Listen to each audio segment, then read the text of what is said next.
Shalom, kita bertemu lagi di dalam pertemuan kita, pelajaran agama Kristen, untuk pertemuan yang kedua pada hari ini. Nah, saudara-saudara, sebelum kita mulai pelajaran kita, saya mengajak kita untuk berdoa.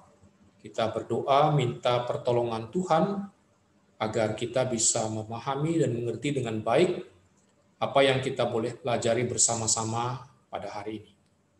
Mari kita satukan hati kita berdoa. Tuhan, kami bersyukur kami masih boleh bertemu di dalam pertemuan yang kedua untuk belajar tentang kebenaran-Mu, tentang firman-Mu. Tuhan, tolong berkati kami sebagaimana Tuhan sudah memberkati pertemuan kami yang pertama. Kami berdoa supaya melalui pelajaran kami di dalam pertemuan kedua ini, kami semakin lebih dalam untuk mengenal, untuk memahami, mengerti tentang Engkau Allah kami yang hidup, Allah yang sejati, Allah yang satu-satunya itu yang boleh kami sembah. Tuhan, tolong pimpin kami, karena kami alaskan doa kami di dalam nama Tuhan kami, Yesus Kristus, Tuhan dan Juru Selamat kami yang hidup. Amin.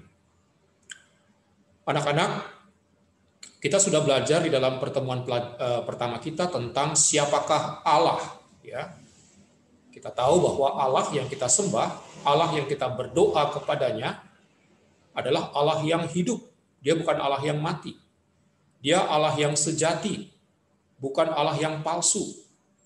Allah yang kita sembah adalah Allah yang esa, Allah yang tunggal, Allah yang satu. Tetapi Allah yang satu atau Allah yang esa itu memiliki tiga pribadi yang kita kenal dengan nama Allah Tritunggal, yaitu Allah Bapa, Allah Putra Yesus Kristus, dan Allah Roh Kudus. Ketiganya sederajat, sama dalam hal kuasa, satu tidak lebih tinggi atau lebih rendah daripada yang lain. Allah Bapa adalah Allah pencipta, Allah Putra Yesus Kristus adalah Allah yang menebus kita dengan kematiannya di atas kayu salib, dan Allah Roh Kudus adalah Allah yang menolong kita, karena dia adalah Roh penolong, Roh penghibur yang membawa kita untuk mengenal akan Kristus dan Allah. Dan Roh juga yang menginsyafkan kita akan segala dosa-dosa kita. Kita bersyukur kalau kita memiliki Allah yang hidup, bukan Allah yang mati, seperti yang disembah oleh bangsa-bangsa yang tidak mengenal Tuhan. Yang kita sudah pelajari adalah bangsa Mesir dan juga bangsa Kanaan.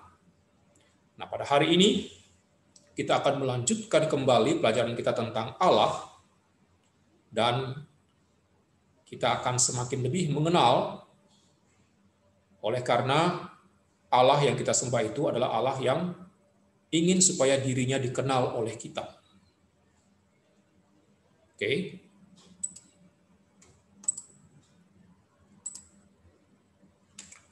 Anak-anak, mengawali pelajaran kita pada hari ini,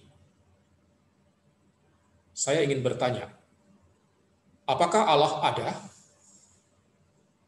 Pertanyaan ini mungkin juga diajukan oleh orang-orang di luar sana. Banyak orang-orang yang tidak percaya bahwa Allah itu ada. Mereka menjadi ateis, tidak bertuhan, tidak mengenal Allah. Nah, apakah Allah ada? Oleh karena pertanyaan ini muncul oleh karena Allah itu tidak terlihat, ya. Allah yang tidak bisa dipegang, tidak bisa diraba.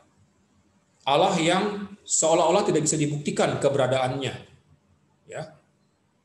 Kalau Allah-Allah orang Mesir, Allah-Allah orang Kanaan yang kita sudah pelajari dalam pertemuan kita yang pertama, itu bisa dilihat, bisa dipegang, diraba, karena mereka itu dibuat entah itu dari kayu, entah itu dari batu, entah itu dari tembaga. Orang manusia pada umumnya lebih suka dengan Allah yang seperti itu, Allah yang terlihat, yang bisa dipegang, yang bisa diraba dan sebagainya dan sebagainya. Tapi Allah yang kita sembah tidak seperti itu, ya, tidak terlihat. Nah, bagaimana kita bisa mempercayai bahwa Allah itu ada? Nanti kita akan belajar pada hari ini, ya. Apakah betul Allah itu ada? Dan bagaimana saya bisa mempercayai bahwa Allah itu ada? Nah, anak-anak, supaya kita bisa percaya bahwa Allah itu ada, kita harus percaya dengan iman. Ya.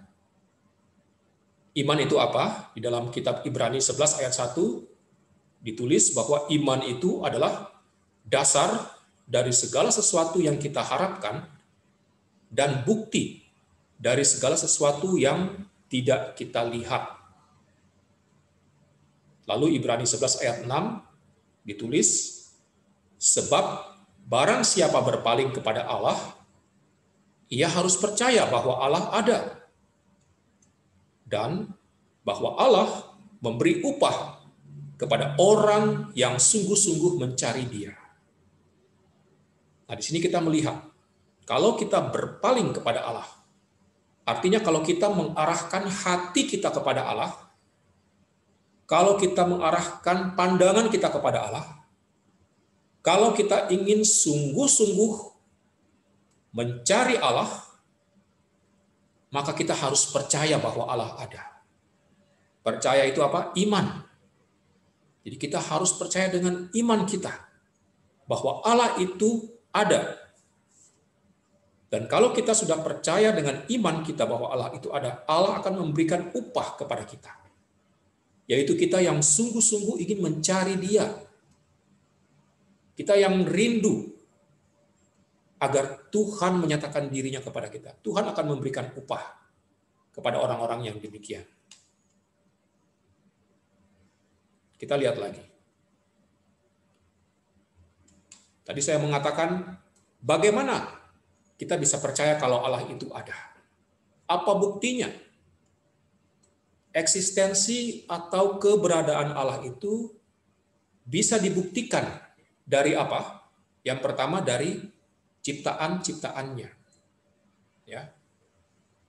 Anak-anak kita tahu ya, di dalam kitab Kejadian, kalian mungkin sudah pernah belajar ya.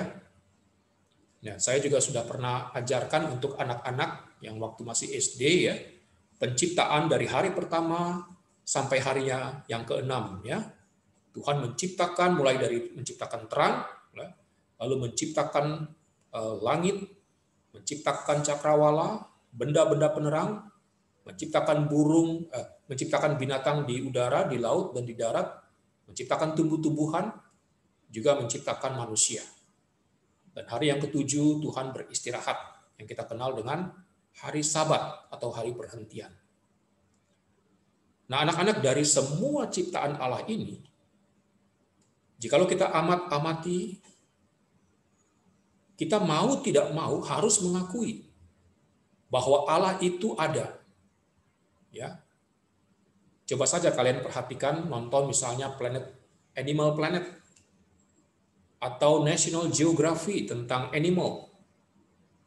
Kalian bisa lihat begitu banyak ciptaan Tuhan, binatang-binatang di darat ya misalnya, atau di udara ya, burung-burung. Saya pernah melihat satu video di mana burung-burung itu begitu banyak, mungkin sekitar ribuan atau bahkan mungkin puluhan ribu. Mereka terbang rame-rame begitu membentuk formasi-formasi ya. Tetapi herannya, meskipun mereka begitu banyak, mereka terbang bersamaan tapi mereka tidak tabrakan. Burung yang satu tidak tabrakan dengan burung yang lain. Tapi semuanya terbang dengan begitu harmonis, membentuk bentukan-bentukan yang berbeda-beda. Nanti kalian bisa search sendiri ya. Itu baru burung. Belum lagi ikan, juga ada ikan di laut juga ada yang seperti itu. Dan kalau kita mengamati juga di laut itu berbagai macam binatang yang kita bisa temukan, berbagai macam aneka ikan yang kita bisa lihat. Terlalu luas ciptaan Tuhan, terlalu ajaib. Ya. Nah, di dalam kitab Mazmur nomor 19 ayat 2 sampai 3, di sini Mazmur menuliskan bahwa ciptaan Allah itu menceritakan tentang Allah. Ya. Langit menceritakan kemuliaan Allah, dan cakrawala memberitakan pekerjaan tangannya. Hari meneruskan berita itu kepada hari, dan malam menyampaikan pengetahuan itu kepada malam. Kita kalau memperhatikan langit, ya, terutama kalau setelah habis hujan, biasanya langitnya cerah, ya. Itu langitnya begitu biru sekali. Dan kita kalau melihat awan, awannya begitu putih kalau udara cerah, ya. Nah, saudara-saudara, baru langit, baru awan yang kita lihat. Di situ kita sudah mengagumi ciptaan Tuhan itu. Ya. Belum lagi kalau kita melihat matahari itu, waktu pagi hari dia terbit, ya. Di Alkitab mengatakan terbit seperti pengantin laki-laki, ya, yang keluar, yang begitu indah. Lalu matahari itu kalau siang dia naik ke atas kita, lalu pada sore hari dia terbenam. Kita kalau ke pantai misalnya, kalau kita melihat matahari terbenam, sunset, ya, itu sangat indah sekali pemandangannya. Nah, saudara-saudara, dari ciptaan Tuhan ini, kita mau tidak mau dibawa kepada satu pengakuan bahwa kalau bukan Tuhan yang menciptakan, siapa yang menciptakannya? Apakah ada manusia yang bisa menciptakan semua itu? Tidak ada. Oleh karena manusia sendiri adalah ciptaan Allah. Dan Tuhan bukan hanya menciptakan dengan begitu baik semuanya itu, dan begitu indah, tapi Tuhan juga mengaturnya, memeliharanya, sehingga semuanya itu berjalan di dalam rotasinya. Ya. Kenapa ada pagi, kenapa ada siang, kenapa ada malam? Oleh karena bumi yang kita tinggali ini, yang bulat ini, itu berputar mengelilingi matahari. Sehingga terjadi pagi, siang, dan malam. Semua itu terjadi secara berulang-ulang, setiap hari kalau kita boleh lihat, dan tidak pernah berhenti. Ciptaan-ciptaan Allah ini mereka tidak punya suara.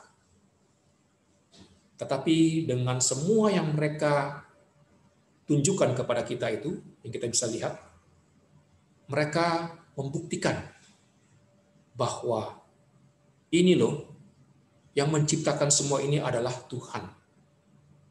Jadi kita bisa melihat keberadaan Allah itu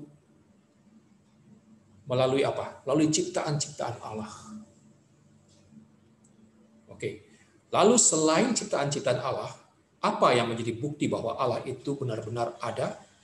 Atau apa yang menjadi bukti bahwa Allah itu really exist? Kita lihat. Bukti bahwa Allah itu ada, yaitu melalui Yesus Kristus. Yesus Kristus itu adalah Allah yang berinkarnasi menjadi manusia. Dia pernah datang ke dalam dunia ini kira-kira 2000 tahun yang lalu. Yesus Kristus adalah pribadi kedua dari Allah Tritunggal. Ya. Dia adalah Allah, 100% Allah, juga 100% manusia. Kealahan atau bukti bahwa Yesus itu adalah Allah, kita bisa lihat pada waktu dia berada dalam dunia ini apa saja yang dia lakukan. Dia menyembuhkan orang buta, menyembuhkan orang yang bisu, menyembuhkan orang yang tuli, orang yang lumpuh bisa berjalan, orang yang dirasuki setan, bahkan ribuan setan atau legion. Setan itu bisa diusir oleh Tuhan, dan orang yang dirasuki itu disembuhkan, tidak lagi dirasuki. Tuhan Yesus juga bisa membangkitkan orang yang sudah mati.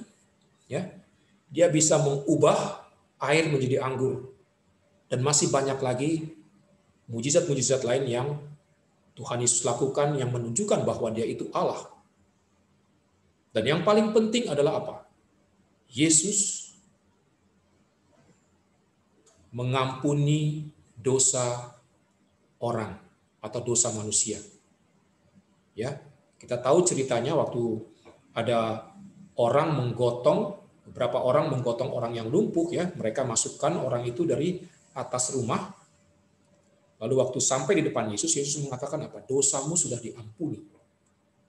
Di situ menunjukkan bahwa Yesus itu Allah yang berkuasa untuk mengampuni dosa manusia. Nah, di dalam Yohanes 14 ayat 6, Tuhan Yesus mengatakan bahwa akulah jalan dan kebenaran dan hidup. Tidak ada seorang pun yang datang kepada Bapa kalau tidak melalui aku. Oleh karena apa? Oleh karena Yesus Kristus itu adalah Allah. Dialah satu-satunya jalan dan kebenaran dan hidup. Tidak ada jalan lain kecuali melalui Yesus Kristus. Yesus Kristus bukan hanya Allah, tapi dia juga adalah manusia sejati, 100% manusia. Ya, sebagai manusia, apa yang bisa ditunjukkan bahwa dia itu manusia? Dia pernah kecapean, pernah. Dia butuh istirahat sama seperti kita, ya. Dia pernah haus, rasa haus, ya. Dia juga pernah rasa lapar. Dia pernah bersuka cita, ya. Melihat orang-orang yang berdosa bertobat, seperti Zakius yang bertobat, dia bersuka cita, tapi dia juga berduka ketika melihat orang-orang berbuat dosa. Semuanya itu, perasaan-perasaan itu Yesus pernah alami, menunjukkan bahwa Yesus itu 100% a man, 100% manusia. Tapi apa yang membedakan Yesus sebagai manusia dengan kita sebagai manusia? Apa yang membedakan? Yang membedakan adalah meskipun Yesus sebagai manusia, dia tidak pernah berbuat dosa sedikit pun. Saya ulangi ya, meskipun Yesus sama seperti kita manusia, tetapi dia tidak pernah berbuat dosa sedikit pun.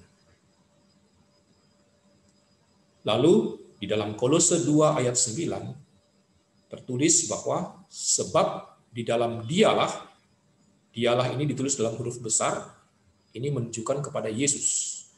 Sebab di dalam Yesuslah berdiam secara jasmaniah seluruh kepenuhan kealahan. Ya. Jadi di dalam Kolose 2 ayat 9 ini membuktikan bahwa di dalam diri Yesus Kristus itu kepenuhan atau Allah itu penuh di dalam dirinya. Ya. Jadi ini menunjukkan bagaimana Allah itu datang ke dalam dunia ini dalam wujud manusia. Saudara-saudara, kita sebagai manusia yang berdosa, kita tidak mungkin bisa mengenal Allah kalau Allah itu sendiri tidak memperkenalkan dirinya kepada kita. Saya ulangi, kita sebagai manusia yang berdosa tidak mungkin bisa mengenal Allah yang Maha Kudus itu kalau Allah tidak memperkenalkan atau menyatakan dirinya kepada kita. Bagaimana dia harus memperkenalkan dirinya kepada kita supaya kita mengenal dia? Dia harus menjadi sama seperti kita manusia. Maka dia berinkarnasi atau dia datang dalam rupa manusia, yaitu di dalam Yesus Kristus. Ya, kita tahu bahwa Yesus Kristus itu dikandung dari Roh Kudus ketika dia lahir. Bukan seperti kita.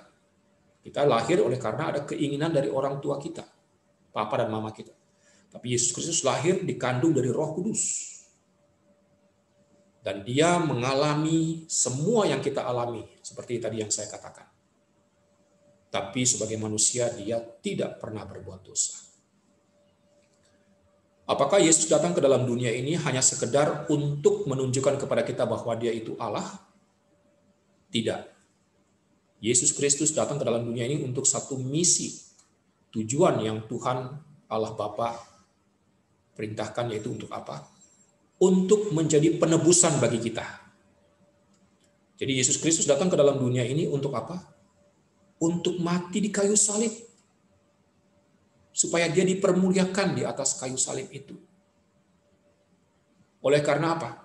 Oleh karena Allah Bapa di surga itu mengasihi saudara dan saya. Mengasihi kita yang berdosa. Seharusnya kalian dan Mr. Giovi yang harus disalibkan seperti ini.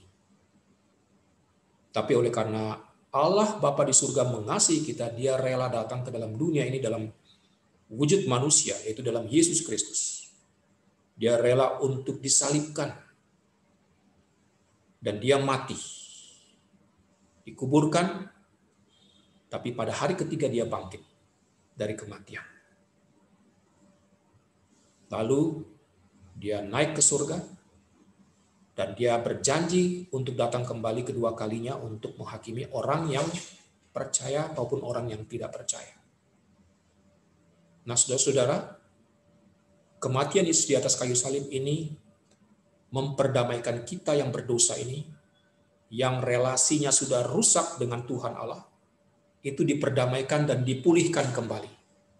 Relasi kita yang rusak dipulihkan kembali, dipersatukan kembali relasi kita dengan Tuhan, hubungan kita dengan Tuhan. Oleh karena apa? Oleh karena Yesus Kristus itu adalah jalan dan kebenaran dan hidup. Hanya melalui Yesus Kristus sajalah kita datang kepada Bapa. Tidak ada seorang pun yang datang kepada Bapa kalau tidak melalui Yesus Kristus. Jadi, di sini kita sudah lihat bukti bahwa Allah itu benar-benar ada. Tadi dari pertama apa? Dari ciptaannya. Dan yang kedua adalah dari Yesus Kristus. Dan yang ketiga, bukti bahwa Allah itu ada, kita bisa tahu dari mana? Dari Alkitab. Alkitab ini adalah suatu buku yang berisi tulisan tentang Allah, yang menceritakan tentang Allah, tentang Kristus penebusannya, dan juga tentang Roh Kudus. Alkitab itu adalah buku yang berisikan perkataan-perkataan Allah. Alkitab memiliki perkataan-perkataan Allah yang memiliki kuasa untuk membuat kita yang membaca dan merenungkannya itu semakin bertumbuh di dalam pengenalan kita akan Allah. Yohanes 1 ayat 1 mengatakan, pada mulanya adalah firman. Firman itu bersama-sama dengan Allah, dan firman itu adalah Allah. Perhatikan, firman itu adalah Allah. Kita masih ingat ya, waktu Tuhan menciptakan langit, bumi, dan segala isinya ini, Tuhan menciptakan dengan cara apa? Berfirman. Artinya dia berkata-kata. Jadi firman atau perkataan Allah yang tertulis di dalam Alkitab ini, firman itu adalah Allah. Lalu Yohanes 1 ayat 14, firman itu telah menjadi manusia dan diam di antara kita. Dan kita telah melihat kemuliaannya. Nya ini huruf besar. Artinya kemuliaan Kristus. Yaitu kemuliaan yang diberikan kepadanya sebagai anak tunggal Bapa, penuh kasih karunia dan kebenaran. Firman itu adalah Allah. Firman itu telah menjadi manusia. Jadi Allah telah menjadi manusia. Tadi kita tahu di dalam Yesus Kristus. Ya. Nah, anak-anak, makanya kita perlu membaca Alkitab setiap hari. Alkitab adalah firman Tuhan, firman Allah. Untuk mengenal Allah dengan benar, maka kita harus membacanya secara tekun setiap hari. Kita harus merenungkannya. Membaca Alkitab beda dengan membaca buku cerita. Membaca Alkitab, kita tidak bisa sembarang menafsirkannya dengan pengertian kita yang berdosa ini. Sebelum membaca Alkitab, kita harus berdoa, minta pertolongan dari Roh Kudus. Ya, tadi saya katakan, Roh Kudus itu adalah roh penolong yang membawa kita untuk semakin lebih mengenal kebenaran. Ya, tanpa pertolongan Roh Kudus, ketika kita membaca Alkitab, kita tidak mungkin bisa mengerti dengan baik. Tapi kita harus membaca dengan pertolongan Roh Kudus. Kita harus berdoa dengan sikap yang rendah hati. Sikap seperti seorang murid yang mau belajar, yang mau diajar. Kalau kita sudah punya sikap yang demikian, maka pasti Tuhan akan memperkenalkan dirinya lebih dalam lagi kepada kita. Jadi kita bisa tahu bukti bahwa Allah itu ada dari ciptaan-ciptaannya, dari Yesus Kristus yang pernah datang ke dalam dunia ini, Allah yang berinkarnasi, lalu dari firman Tuhan itu sendiri, yaitu Alkitab. Lalu kita lihat, Allah yang kita percaya itu roh, ya. Allah itu roh. Allah itu karena dia adalah roh, maka dia tidak memiliki tubuh seperti kita manusia. Ya, tadi di awal pertanyaannya, banyak orang yang mungkin tidak percaya bahwa Allah itu ada oleh karena Allah itu tidak terlihat. Ya karena Allah itu roh, maka memang dia tidak terlihat. Dia tidak memiliki tubuh seperti kita manusia. Kecuali melalui Yesus Kristus, ya, karena Yesus Kristus itu sendiri adalah Allah yang pernah datang ke dalam dunia ini. Tapi itu 2000 tahun yang lalu. Tapi sebelum Yesus Kristus datang, Allah itu tidak menampakkan diri seperti manusia, ya. Dan sesudah Yesus naik ke surga, pada zaman kita sekarang juga kita tidak melihat wujud Allah dalam bentuk manusia. Karena Allah itu sebenarnya Allah itu adalah roh. Dia tidak memiliki tubuh seperti kita manusia. Tapi di dalam Alkitab seringkali kita temukan bahwa Allah itu digambarkan itu seolah-olah seperti manusia. Ya, misalnya contohnya nih, Kejadian 3 ayat 8, ya. Ketika itu kan waktu manusia Adam dan Hawa mereka makan buah pengetahuan yang baik dan jahat, mereka berdosa, ya. Mereka sadar kalau mereka telanjang dan mereka takut kepada Tuhan. Jadi ketika mereka mendengar bunyi langkah Tuhan Allah yang berjalan-jalan dalam taman itu, mereka langsung sembunyi. Ya, nanti kalian baca sendiri Kejadian 3 ayat 8, ya. Tapi di sini yang saya mau jelaskan adalah ditulis langkah Tuhan Allah yang berjalan-jalan dalam taman itu. Nah, apakah langkah Tuhan Allah ini menunjukkan bahwa Allah itu punya kaki seperti kita manusia? Tidak, ya. Karena Allah itu roh. Lalu Yesaya 59 ayat 1, tangan Tuhan tidak kurang panjang untuk menyelamatkan, dan pendengarannya tidak kurang tajam untuk mendengar. Apakah berarti Tuhan punya tangan seperti kita? Apakah berarti Tuhan punya telinga seperti kita? Jawabannya tidak. Karena Allah itu roh. Lalu 2 Tawarikh 16 ayat 9, karena mata Tuhan menjelajah seluruh bumi. Kalian bisa baca kalimat selanjutnya, ya, di dalam 2 Tawarikh 16 ayat 9. Apakah ini berarti Allah punya mata seperti kita? Tidak.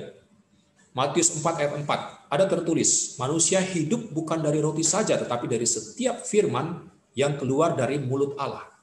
Apakah berarti Tuhan atau Allah memiliki mulut seperti kita? Tidak. Oleh karena Allah itu roh, dia tidak memiliki tubuh seperti kita manusia. Tapi kok kenapa di dalam Alkitab ditulis demikian?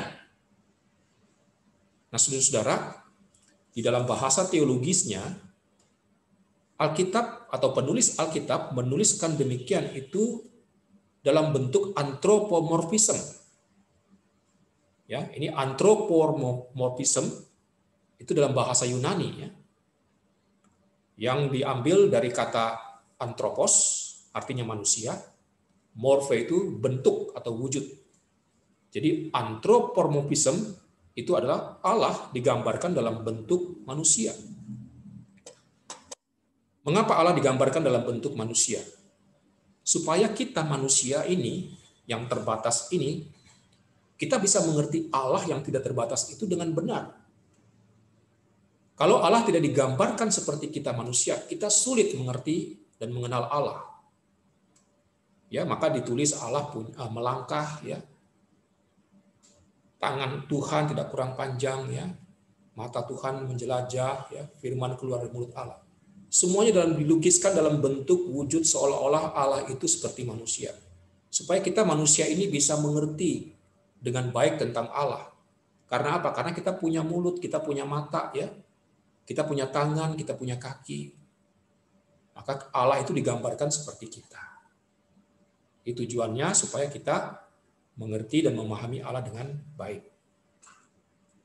Oke, karena Allah itu roh, dia tidak memiliki tubuh seperti manusia, dan dia tidak dibatasi oleh apapun juga. Artinya dia itu omnipresent, maha hadir. Ya. Nah, Raja Daud menuliskan satu mazmur, yaitu nomor 139 ayat 7 sampai 10 demikian.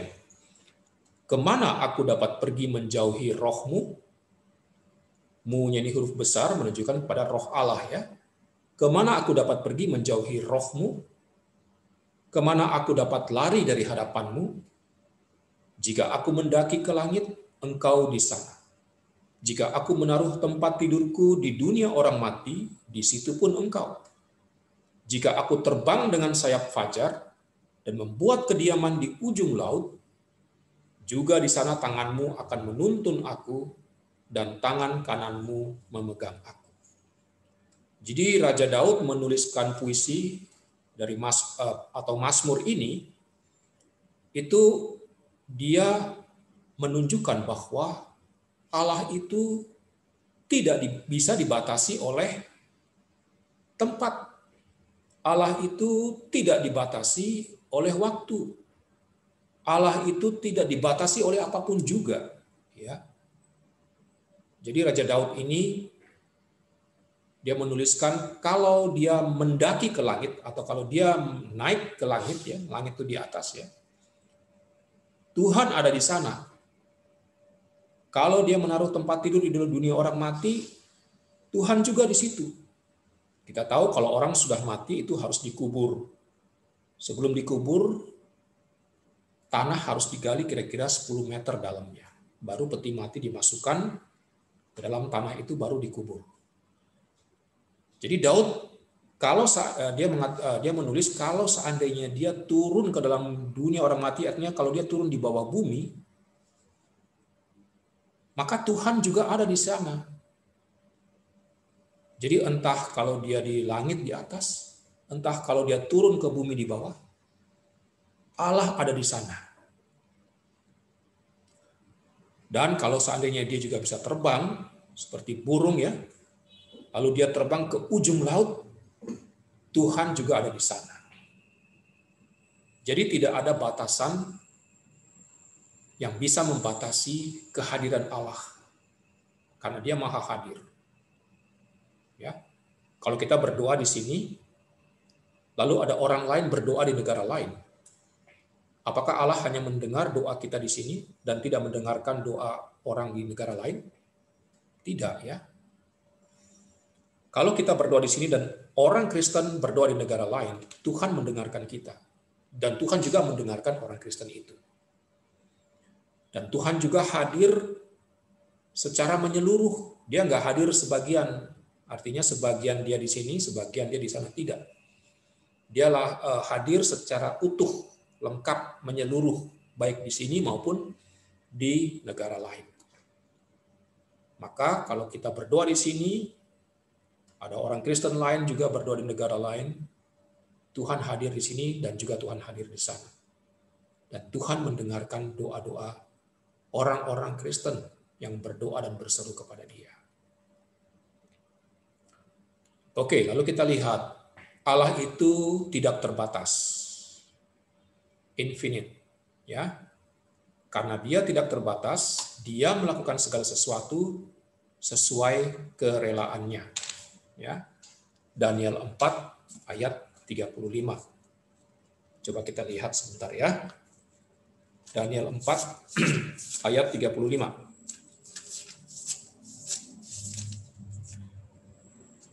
Daniel 4 ayat 35 di sini tertulis, semua penduduk bumi dianggap remeh. Ia berbuat menurut kehendaknya terhadap bala tentara langit dan penduduk bumi. Dan tidak ada seorang pun yang dapat menolak tangannya dengan berkata kepadanya, apa yang kau buat? Jadi kalau Allah sudah melakukan segala sesuatu, tidak ada orang yang bisa mengatakan apa yang kau buat Allah. Oleh karena apa? Allah itu tidak terbatas. Dan Allah juga menetapkan segala sesuatu menurut keputusan kehendak-Nya. Efesus pasalnya yang pertama, ayat 11. Kita lihat. Aku katakan di dalam Kristus, karena di dalam Dialah kami mendapat bagian yang dijanjikan.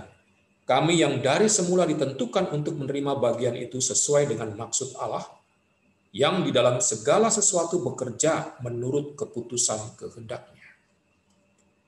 Jadi Allah menetapkan segala sesuatu menurut keputusan kehendak-Nya. Kalau Allah sudah menetapkan segala sesuatu, tidak ada manusia yang bisa menggagalkannya. Tidak ada manusia yang bisa mengubahnya. Ya, saya kasih contoh ya, kalau misalnya Allah sudah menetapkan agar dunia ini atau bumi yang kita tinggali ini berputar mengelilingi matahari, sehingga kita bisa merasakan atau kita bisa melihat terjadi pagi, siang, sore, dan malam. Atau kita yang tinggal di Indonesia bisa mengalami musim hujan dan juga musim kemarau. Atau di luar negeri juga ada musim salju, musim gugur, dan musim semi. Semua yang sudah ditetapkan oleh Allah ini tidak bisa diubah oleh manusia. Manusia tidak bisa mengubah malam itu menjadi terang. Atau siang itu gelap. Tidak bisa seperti itu. Karena apa yang sudah Tuhan tetapkan, menurut keputusannya, terjadilah seperti itu. Tidak ada manusia yang bisa mengubahnya. Lalu Allah, karena Dia tidak terbatas, Dia Maha Tahu. Kebijaksanaannya tak terhingga. Saya bacakan ya, Mazmur 139. Mazmur 139 ayat 1 ya.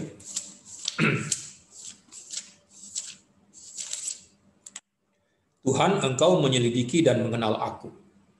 Engkau mengetahui kalau aku duduk atau berdiri. Engkau mengerti pikiranku dari jauh. Engkau memeriksa aku kalau aku berjalan dan berbaring. Segala jalanku Kau maklumi. Sebab sebelum lidahku mengeluarkan perkataan sesungguhnya, semuanya telah Kau ketahui ya Tuhan. Dari belakang dan dari depan Engkau mengurung aku, dan Engkau menaruh tangan-Mu ke atasku. Terlalu ajaib bagiku pengetahuan itu. Terlalu tinggi, tidak sanggup aku mencapainya. Nah, kalian bisa baca lagi Mazmur 147 ayat 5, Roma 11 ayat 34. Jadi karena Allah maha tahu, kebijaksanaannya tak terhingga. Ya. Anak-anak, tidak ada satu perkara yang kita bisa sembunyikan dari hadapan Tuhan. Ya, tadi saya sudah baca, sebelum satu perkataan kita ucapkan, Tuhan sudah tahu. Ya, Tuhan tahu apa yang kita pikirkan. Jadi sekali lagi kita hidup, kita berhadapan dengan Allah yang Maha Tahu. Jadi kita harus punya hati yang takut akan Tuhan. Baik-baiklah kita hidup. Ya, pikirkanlah hal-hal yang baik, hal-hal yang benar, yang sesuai dengan perintah Tuhan. Ya, jangan memikirkan hal-hal yang jahat. Lalu kita melihat bahwa Allah itu juga adalah Allah yang kekal. Kekal itu artinya tidak berawal dan tidak berakhir. Mazmur 90 ayat 2, sebelum gunung-gunung dilahirkan dan bumi dan dunia diperanakan, bahkan dari selama-lamanya sampai selama-lamanya Engkaulah Allah. Jadi sebelum dunia ini ada, kan di dalam Alkitab, di dalam kitab Kejadian itu ditulis bahwa waktu dunia ini belum berbentuk dan kosong, gelap gulita meliputi seluruh bumi ini, dan Roh Allah melayang-layang di atas permukaan air itu. Roh Allah melayang-layang artinya sebelum dunia ini ada, sebelum dunia ini dijadikan, Allah itu sudah ada. Kapan adanya? Kita tidak tahu. Kita hanya tahu dari kekal. Sampai selama-lamanya, tidak ada akhirnya, gitu ya. Kalau kekal itu berarti tidak ada batasan waktu, seperti kita, misalnya waktu kita lahir, kita dikasih tanggal, lahir tanggal berapa. Waktu kita mati, Kita dikasih tanggal juga dan tahunnya. Jadi kita punya batasan waktu, ya, entah itu 50 tahun, 60 atau 70, ya. Tapi Allah itu kekal, artinya tidak dibatasi oleh waktu. Sudah ada sejak kekekalan. Lalu di dalam Ibrani 13 ayat 8, Yesus Kristus tetap sama, baik kemarin maupun hari ini dan sampai selama-lamanya. Sampai selama-lamanya saya garis bawahi untuk menunjukkan bahwa itu berarti bahwa Allah itu kekal. Oke, pelajaran kita di dalam pertemuan yang kedua sampai di sini. Ada tugas yang kalian harus bikin. Yang pertama, kalian jawab, apakah kamu percaya bahwa Allah itu ada? Do you believe that God is exist? Yang kedua, bagaimana membuktikan keberadaan Allah? How to prove the existence of God? Kalian jawab pertanyaan ini, dua pertanyaan ini, lalu kalian foto, kalian kirimkan kepada Mr. Sangga. Nanti Mr. Sangga akan menyampaikan kepada saya, dan saya akan periksa dan memberikan nilai kepada kalian.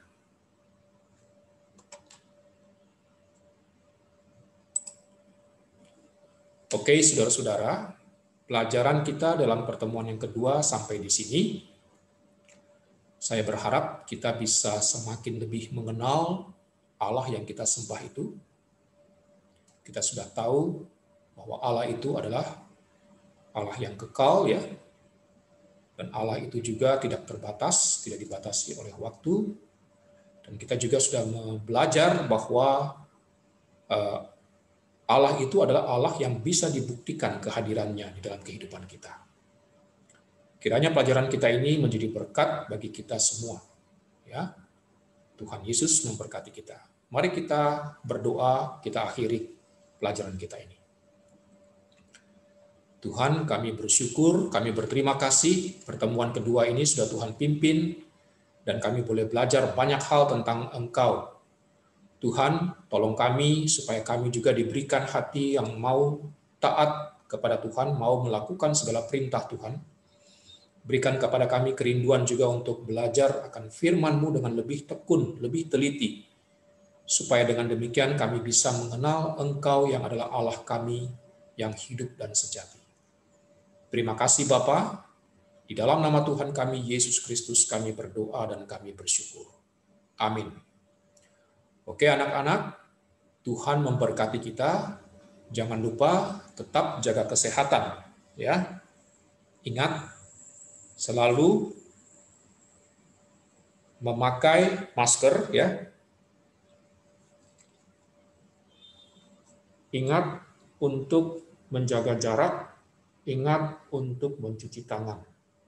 Kiranya Tuhan memberkati kita, menganugerahkan kesehatan kepada kita, supaya kita bisa bertemu lagi di dalam kelas kita, di dalam pertemuan berikutnya. Tuhan memberkati. Bye-bye.